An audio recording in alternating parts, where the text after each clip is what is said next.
ఆయన చిక్కుకున్నాడు చేతుల్ని. ఆయన చిక్కుకున్న చేతులే ఆయన చేతులు ఏం చేసినాయి? మేకులు కొట్టినాయి. ఆయన చిక్కుకున్న తలకాయే ఆయన తలకాయ ఏం పెట్టింది? మొలకెట్టు పెట్టింది. ఆయన చిక్కుకున్న పాదాలే ఆయన పాదాల్లో మేకులు.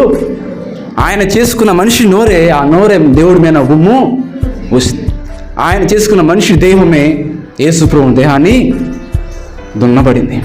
ఎందుకంటే ఆయనకోవచ్చు కదా, రా బాబులారా మీ చేతులు చేసింది నేనే కదా, ఆ చేతులు మళ్ళీ నన్ను కొడుతున్నారేంటి, మీ నోటి చేసి నేనే కదా, నన్ను గుమ్మూస్తున్నారేంటి అని చెప్పి ఒక్కసారి కళ్ళు ఇట్లా ఎరగొస్తే వాళ్ళందరూ ఉంటారు. అసలు మనుషులందరూ అక్కడ బూడిదైపోయారు.